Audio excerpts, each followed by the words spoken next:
It's not easy, but we have the capabilities to really discover technology and develop it. Breakthrough Energy is obviously quite a name in innovation in the energy space. I'd love just to hear your reflections on that journey, and what are you most proud of now? Yeah, well, thanks so much, Jim. I love talking to you. You've been a fantastic partner with BCG from the very beginning, so we really appreciate you and all the efforts you guys have made to help us get to where we are. Yeah, it has been quite a journey over the last 10 years. It starts really with Bill's vision. I mean, and that really is trying to leverage innovation everywhere possible to improve systems, which systems improve people's lives. 2015 is really when we got going. And what we were doing was we were trying to restart an investment ecosystem in innovation for energy. We had experienced an effort called clean tech, we branded it.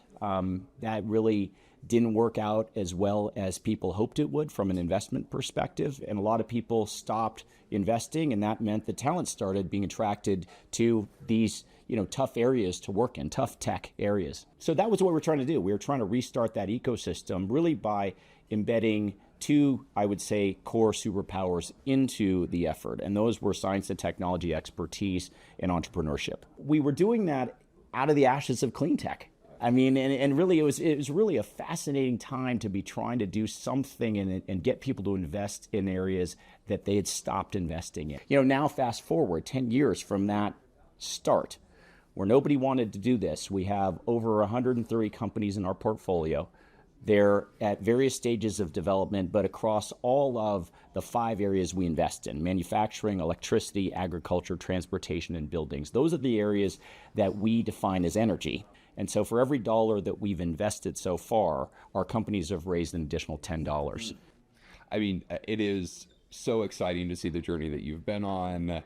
What a success story. I mean, to think of where you are from 10 years ago, no companies in the kind of energy innovation space. Now you just yourselves have $133 billion that you are deploying, plus all the multiples. It's so exciting to see.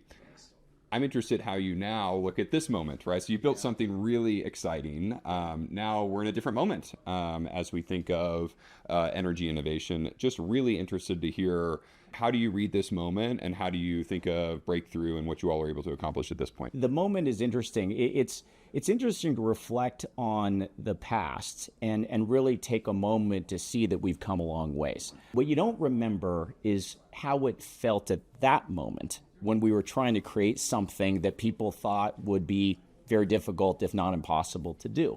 Nobody forecasted 130 companies at this stage doing what they've done with the leverage that they have. It's hard to get things built, right? So what we've learned is it's not easy, but we have the capabilities to really discover technology and develop it.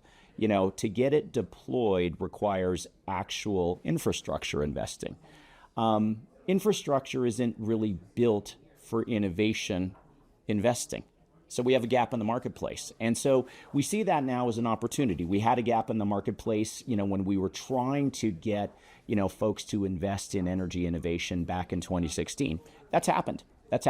We see this next gap, which is how do we actually encourage appropriately infrastructure-minded investing to actually help build companies that are ready to, really deploy their technologies. And so that's the challenge right now, and the opportunity, I would say. Yeah, it is exciting to see that your success now puts you in this new season, right? That you now have a lot of technology, and now the problem is, how do you actually get it deployed and out there changing the energy system, as you say? So I'm interested in, as you look into this next chapter that will be pretty different from the last chapter, what makes you most energized? What are you most excited about? The thing I'm most enthused about is there have been, along this first 10 years, real relationship-driven partnerships that are right fit. I've always asked for right fit partnership from the beginning. Folks that are really aligned with what we're trying to do and see mutual benefit in what we're trying to do. We are very good at discovering and developing innovation. We are very good at building companies. That's our core expertise. We're looking for folks that want to, continue to double down on that and partner with us based on their experience expertise on how do we actually take on this next challenge, which is filling that gap between innovation and infrastructure. Well, Rodi, we have so valued our partnership with you. Yeah, we're grateful. We are excited for this next season that you're in. We're excited to be on the journey with you. And thanks so much for taking the time today. Yeah, thank you. It's been a pleasure. Appreciate it.